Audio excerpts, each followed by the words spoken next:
B news కి నమస్కారం. పంచాయతీ ఎన్నికలు జరుగుతున్న క్రమంలో ఊర్లో యువత ఎటువంటి సమస్యలను ఎదుర్కొంటుందో వాళ్ళని అడుగుదాం.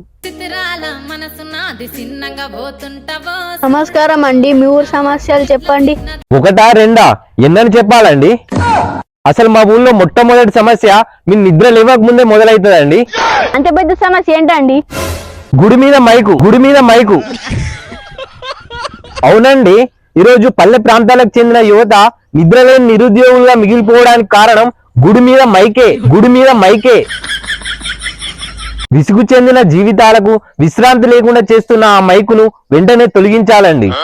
అది కాదండి, మిమ్మల్ని నిత్యం వెంటాడే సమస్య, నిల్చున్న కూర్చున్న నీడల వెంటాడే సమస్య. నీడల వెంటాడే సమస్య అంటే ఒకటి ఉంది.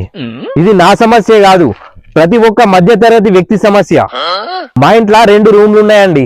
ఒకటి వంట రూమ్, ఇంకోటి దేవుని రూమ్. దేవుని రూమ్ లో నేను పండుకుంటా.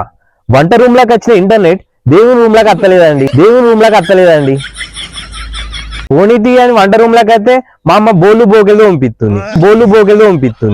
మీరు ఎట్లయినా వేసి దేవుని రూమ్ లోకి ఇంటర్నెట్ వచ్చేటట్టు చూడండి. ఇవి కాదండి, ఊరినే ఉలికి పడేసిన సమస్యలుంటే చెప్పండి. అన్న గజెప్పు. మేము పొద్దున్న దాకా పొలం పని చేస్తాం. రాత్రి అయిందా అలసిపోయిన బాడీలకు అమృతం లెక్క ఒక కూటర ఎత్తాం.